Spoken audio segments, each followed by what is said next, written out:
La Corte Superior de Justicia. El segundo bloque de ponencia magistral con el tema número 2 mencionado, y tenemos en este bloque al distinguido doctor Fernando Alberto Calle Aydén, ex magistrado del Tribunal Constitucional del Perú y doctor en Derecho por la Universidad Inca Garcilaso de la Vega. Además, es magíster en Derecho Constitucional por la Universidad Nacional Federico Villarreal. Asimismo, ha recibido la distinción honorífica de doctor honoris causa de la Universidad Privada Antenor Orrego de Trujillo, de la Universidad Nacional Pedro Ruiz Gallo, de la Universidad Particular de Iquitos. Cuenta con más de 43 años de experiencia, de los cuales 6 años y 8 meses ha desempeñado la función de magistrado del Tribunal Constitucional del Perú. Además, ha sido profesor en distinguidas universidades del Perú. Para nosotros es un honor su presencia en este pleno jurisdiccional distrital en materia penal y procesal penal. Sin más preámbulos, dejo el uso de la palabra a nuestro distinguido ponente, el doctor Fernando Alberto Calle Aydén, a quien invitamos a activar su cámara y micrófono. A nuestro distinguido ponente, el doctor Fernando Alberto Calle Aydén, a quien invitamos a activar su cámara. Buenos días, ¿cómo están? Los saluda Fernando Calle Aydén, veo al señor presidente organizador y magistrado extraordinario como profesor a mi amigo William Quiroz. Mi saludo a la señorita presidenta de la Corte Superior de Lima Norte, los organizadores y a todos los asistentes, y a usted, Víctor, por la gentileza de la presentación que me honra en exceso. Espero estar a la altura hoy día de estos diálogos en materia penal y que ha causado tanta importancia. No he podido seguir, pero me imagino lo exitoso de los expositores.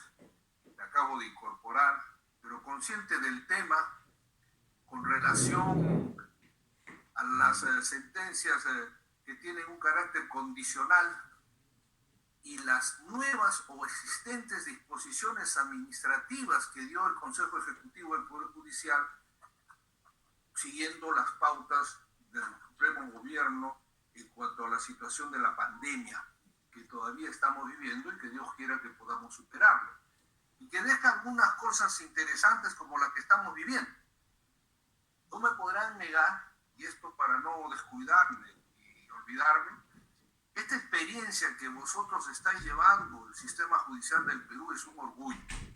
Yo les puedo decir con conocimiento de causa que tanto en los Estados Unidos y en muchos países europeos, quizás también se descontrolaron un poco.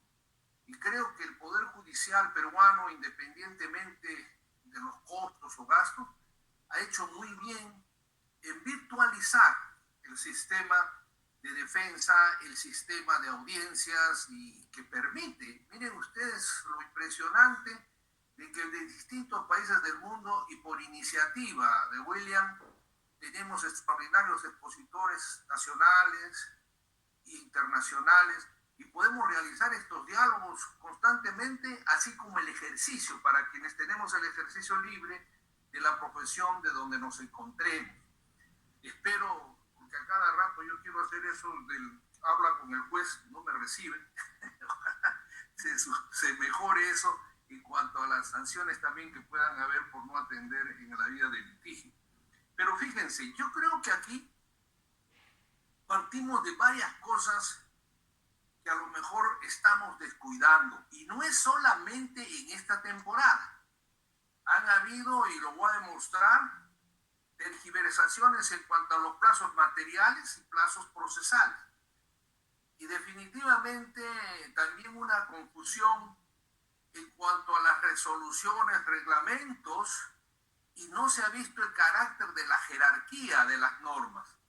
Es decir, como alguna vez señalé, nuestra teoría estudiantil y como profesores de Hans Kelsen y la pirámide de las normas, quizás por una consecuencia de, a mi entender, de déficit diplomático, hemos puesto a sumisión nuestra Constitución a normas internacionales como es la Corte Internacional, en las que muchos países han actuado con reservas para efectos de mantener la garantía jurídica de su orden constitucional y que no tenga que verse sobrepasada por compromisos firmados a veces con, espero yo, con mucha convicción, pero sin tener en cuenta la jerarquía de nuestra carta política.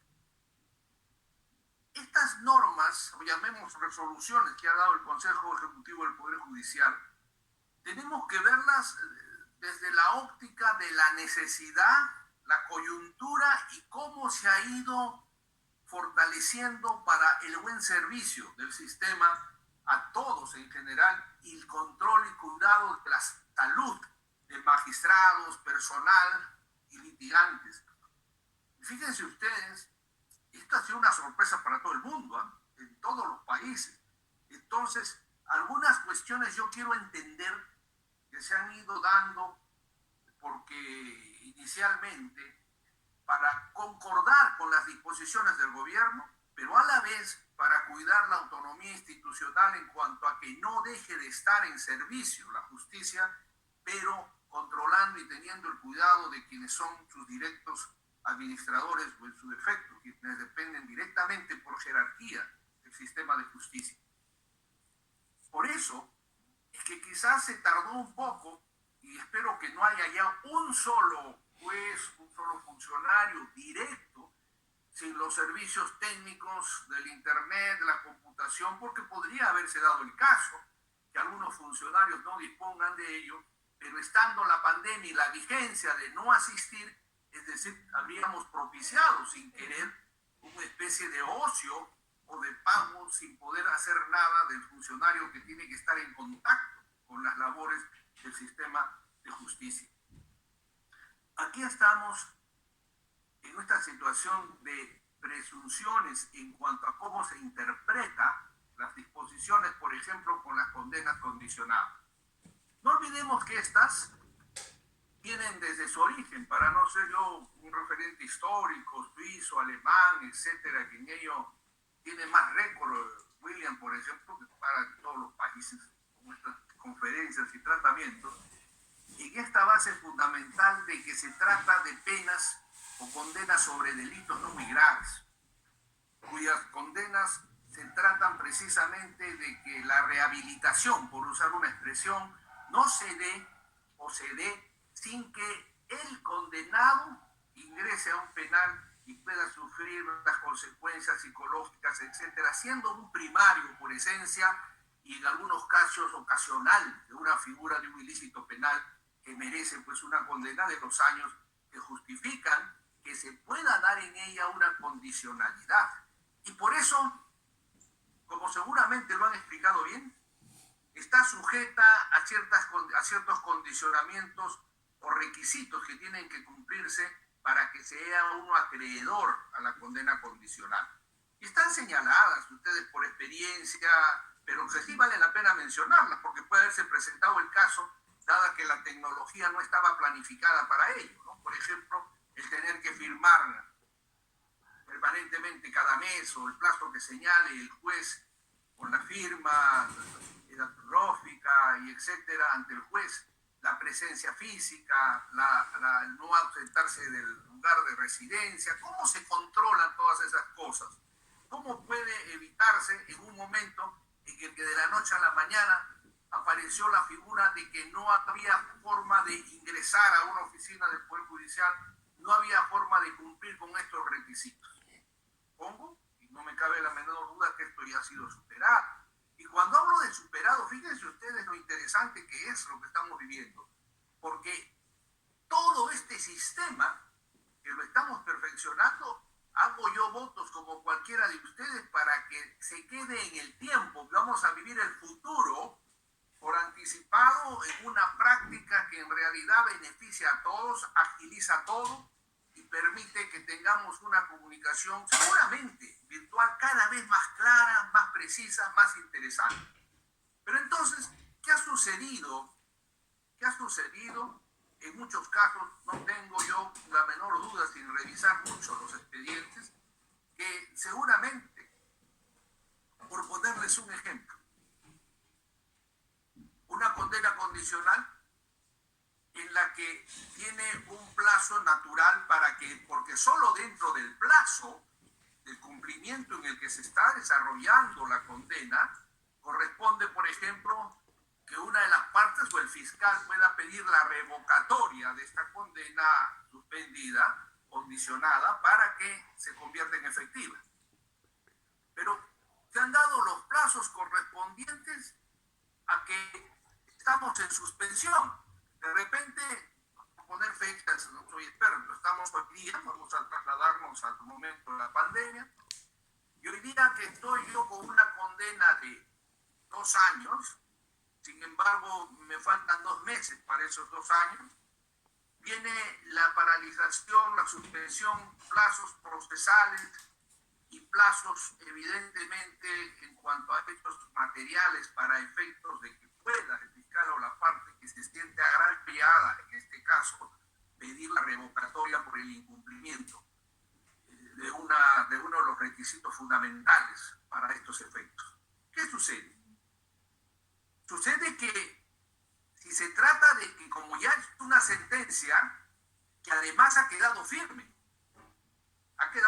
la sentencia, y en la práctica y con conocimiento de todos es cosa juzgada. Bien o mal es cosa juzgada. Entonces, si nosotros nos vamos a la concepción profunda y la garantía de la cosa juzgada, esto ya feneció. Y además, la doctrina y la norma explica que las revocatorias o este tipo de solicitudes u otras se hacen durante el plazo señalado por la condena. Expirado este plazo, ¿cómo pudiera un fiscal de repente solicitar esta revocatoria? Arguyendo que la norma administrativa tal ha dejado sin efecto los plazos procesales para efectos de que pueda reactivarse la solicitud de quien se siente agraviado para revocar, por ejemplo, una condena condicional. Aquí juegan muchos factores. Constitucionalmente podemos decir que la interpretación permanente de lo que llamamos los principios constitucionales tienen que tener coherencia con las normas legales. El principio de razonabilidad, por ejemplo. Uno puede ahí tener una diferencia y pensar y de inmediato decirte, si los plazos procesales se han corrido, bueno, ha pasado 1 año después de esta condena, del vencimiento de la condena, yo voy a pedir porque se paralizó 2 meses antes y ahora que sale una nueva resolución del Consejo Ejecutivo del Poder Judicial en que dice empiezan a correr los plazos, pues yo lo solicito. Y pudiera un juez tener la misma interpretación y decir, bueno, esto sí corresponde. Cuando digo podría, porque definitivamente considero que eso no es posible, porque siendo cosa juzgada, los plazos que ya se han cumplido no pueden retroactivamente irse, en este caso, en contra del que está condenado. No olvidemos que para estos casos prima el criterio de la retroactividad benigna, en todo caso, que figura en las constituciones del 33, del 79, y naturalmente tenemos esta vigencia, y además la doctrina nos habla cada vez más en función de los derechos del ser humano. A pesar de lo doloroso que puedan ser sus crímenes, dañinos, y de eso comentaré más adelante una impresión que tengo sui generis en cuanto a las figuras de ilícitos de corrupción en nuestro país, que a pesar del sentimiento judicial, jurídico que podemos tener con el valor profundo de lo que llamamos el principio de inocencia, etcétera, y las facilidades que se han dado, tenemos que tener también los jueces el concepto de cómo hacemos con el crimen más poderoso que existe hace unos 30 años en el país y que naturalmente ha destrozado prácticamente las instituciones. Pero volviendo a este tema condicional, mis queridos señores jueces, magistrados, a quienes no presenté primero mi saludo y pongo una venia por el impulso de empezar a tener contacto con vosotros.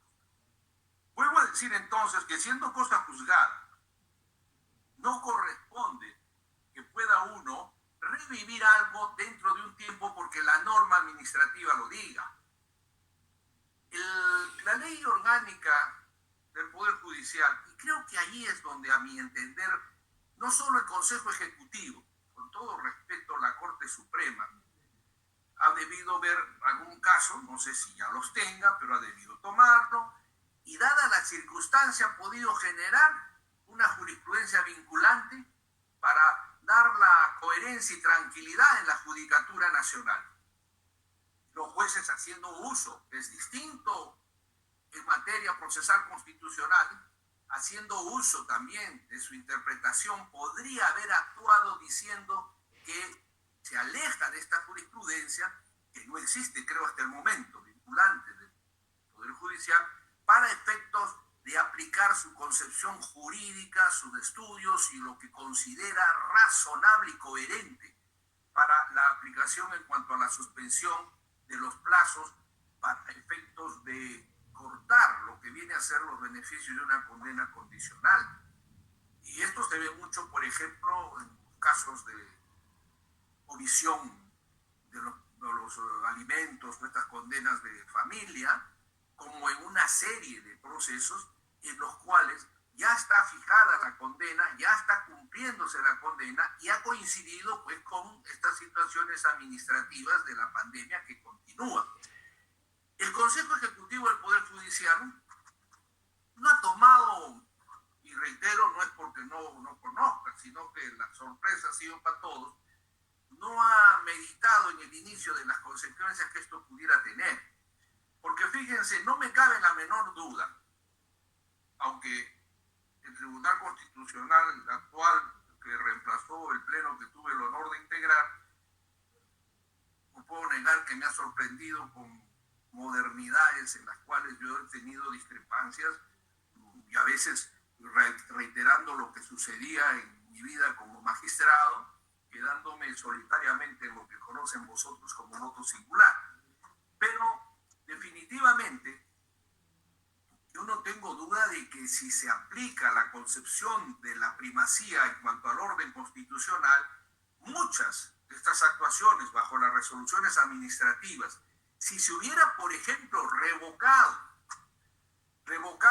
una sentencia condenatoria,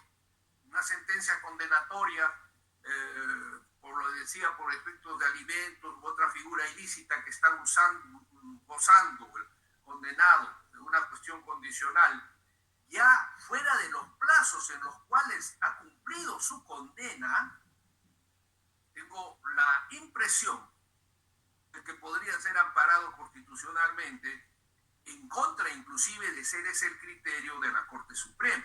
No creo que todavía, o si hubiera ya pronunciamiento, sería importante que lo haga, porque esto no ha terminado, sería importante que lo haga, reitero, como una jurisprudencia vinculante del Poder Judicial, que ahorraría muchas preocupaciones y muchos esfuerzos de jueces en toda la República para interpretar y adecuar estas situaciones de los plazos. Creo que el juez tiene aquí el desarrollo de un esfuerzo definitorio en cuanto a lo que es fundamentalmente el plazo procesal, los plazos materiales. Creo que ahí es donde radica en cómo le damos nosotros versión a la situación procesal. No olvidemos además, que las normas procesales son de obligatorio cumplimiento y son de carácter universal. Entonces, las normas procesales establecidas en función de plazos materiales tienen que respetarse.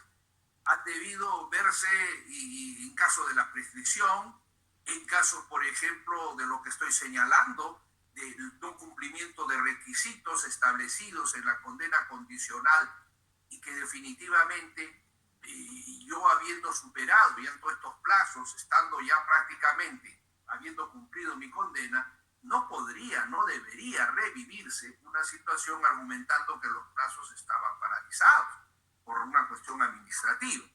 Tengo la convicción de que esto se refiere a los plazos procesales en camino y en jurisdicción. Y yo tengo en esto, fíjense, una posición, varias anécdotas que como tales sirven a la interpretación que ustedes pueden dar. ¿Ustedes se acuerdan del caso Castro en materia de la Corte Interamericana de San José de Costa Rica? siempre he tenido una posición solitaria en cuanto que tiene que revisarse la Convención de San José como el estatuto de la Comisión Interamericana. ¿Y esto por qué? Fíjense, y aquí vamos a las normas procesales de obligatorio cumplimiento. Yo no tuve suerte de ser escuchado por el presidente de la República, pero, por ejemplo, la sentencia de Castro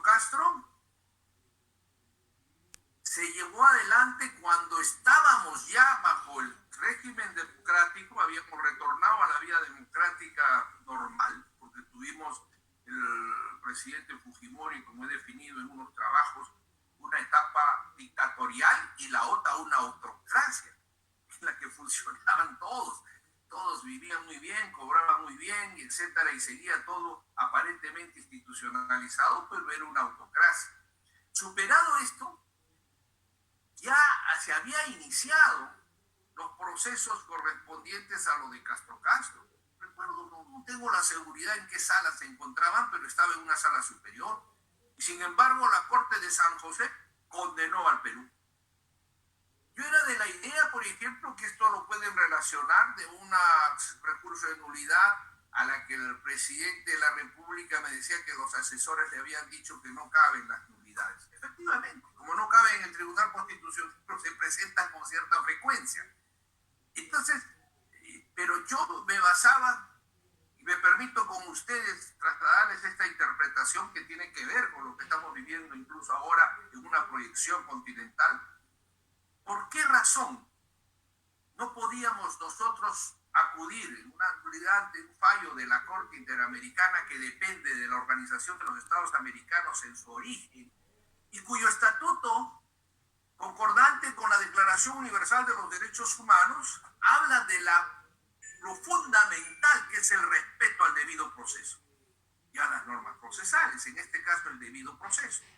Y entonces, si es que se dice terminantemente, pero con cierta vaguedad y ambigüedad y cierto privilegio para otras cosas, que para que se pueda resolver una situación de esta naturaleza en la Corte Interamericana tiene que haberse agotado la vía interna. Si nosotros no habíamos agotado la vía interna, estábamos definitivamente, por eso decía yo, ¿por qué no intentar algo que va a generar una jurisprudencia continental? Como que hoy día ustedes en estos diálogos, probablemente en las sentencias unificadas o resoluciones y los plenos que lleguen a ciertos acuerdos, van a generar una doctrina establecida que tenga que darse ya en instancia superior para que genere una jurisprudencia, si bien no vinculante, por lo menos doctrinal. Porque fíjense, la Corte de Estrasburgo, por ejemplo, la Corte de Estrasburgo es terminante, no recepciona ninguna denuncia de un Estado si no han agotado la vía interna en el país en el que se está reclamando estos hechos de derechos humanos, por esencia, por alguna otra naturaleza vinculada a ello. Y entonces, yo me pregunto, ¿por qué nosotros no podíamos intentar una interpretación jurisprudencial que tenga que ver en el foro de la Organización de Estados Latinoamericanos más en la propia Corte? Porque entonces, si la Corte Interamericana se creó, y ahí están los debates de la Organización de Estados Latinoamericanos, si se crea fundamentalmente para garantizar el respeto a la representatividad de los pueblos, respeto al debido proceso en cuanto al término de la justicia, ¿cómo podría fallar contra su propio origen? Me preguntaba y se preguntarán ustedes, y podemos trasladarnos ahorita a los casos que estamos viendo. ¿Cómo resuelvo yo contra el origen propio de lo que ya hemos señalado como cosa juzgada en nuestros fallos durante tanto tiempo en vía ordinaria en nuestro país, y las hemos recibido por conferencias, por plenos jurisprudenciales? Bueno, apareció el COVID. El COVID nos paraliza, pero no nos interrumpe del todo la evolución intelectual de lo que significa razonar para efectos de no perjudicar o para efectos de dejar de caminar. Por eso, miren, lo mejor que ha sucedido, no podemos negarlo, y decía al inicio que esta situación nos ha trasladado al futuro. Probablemente el Consejo Ejecutivo y el desarrollo de las Cortes en el tiempo, si se pretende volver a lo presencial, va a tenerse en cuenta lo beneficioso de lo virtual y cómo podemos ir desarrollando que esto tenga una estabilidad. Por el momento va a tener que tenerla, Dios nos libre del virus. Pero, entonces, aclarando el panorama, yo les hacía el ejemplo de Castro Castro, porque es uno de los temas que me apasionó en su momento, y como otros de las amnistías, de los jueces sin rostro. Y les pongo este ejemplo porque yo felicito, hemos evolucionado en lo personal, permítame decirles vosotros que mi esperanza, mi ilusión está en ustedes, en los jueces. Ustedes habrán notado, y ahí están algunos votos y sentencias que he señalado, que la corrupción, por ejemplo, ya no está en manos de los políticos, está en manos de los jueces, de la justicia. Y son ustedes los que en esta interpretación moderna con conciencia nos van a salvar, porque la tragedia de la República es la impunidad. Corrupción hay, como a veces digo, hasta el Vaticano lo veo con frecuencia cerca, procesos a cardenales, etcétera, pero procesos, y se los llevan emparrocados. Y el Papa no dice nada, ni el concilio, no, se hacen a un costado y que siga la justicia. Nosotros no sé qué control divino tenemos, pero no me podrán negar que no hay un corrupto ni ningún narcotraficante en prisión. O sea, la impunidad está triunfando. Por eso digo que el tema este, que es la tragedia, la gangrena de nuestro país, sale del control político y pasa a la justicia.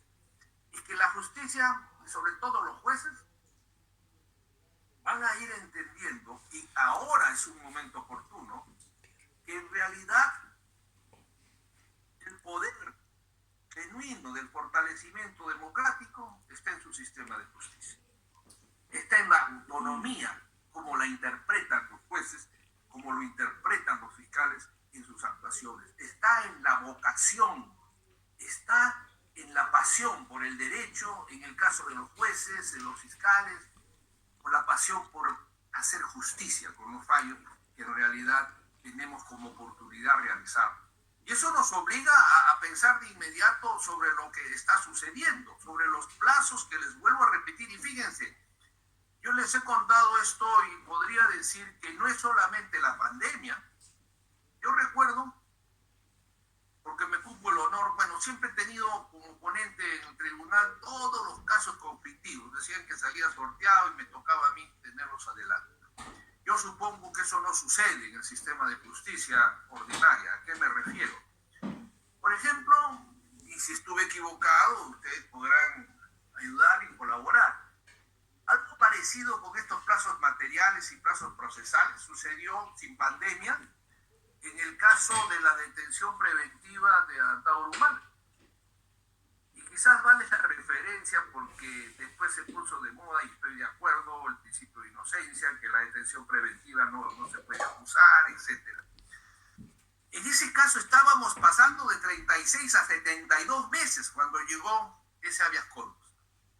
36 a 72 meses. Los penalistas como ustedes pueden ayudarme a ubicar en el tiempo y en el espacio las normas que garantizaban poder llevar adelante esto. Pero en caso concreto, que vamos a una situación procesal y material, sucedió de que lo único que encontré era de que la norma que establecía para poder ampliar los plazos de la detención preventiva, olvidémonos, pero el personaje tenía que señalárselos, exigía que el juez, creo que era 3 días antes, 72, 48 horas, en una resolución debidamente motivada, amplíe de 36 a 72 meses. En este caso se dio la resolución, pero 72 horas después de vencida la detención preventiva. O sea, los 36 meses cumplidos. Un lunes se dio el día jueves. Comprenderán que bajo el imperio de las normas procesales, que esto no implica libertad, para eso estaba el fallo debidamente elaborado, sino la continuación del proceso, solamente lo que quedaba relevado, no por decisión del tribunal, sino por cumplimiento de la norma, interpretando su espacio material y procesal, ya no podía darse, como por ejemplo estamos conversando, por eso ha venido a mi memoria el hecho de que si hay una sentencia condicional en la que no se ha cumplido, por ejemplo, confirmar detenidamente, que esa es otra interpretación que tendrá que darse en el estudio del juez, en cuanto si no tenía cómo firmar, ahora supongo que las firmas definitivamente escaneadas, etcétera, electrónicas, se da la facilidad, pero en fin, tendría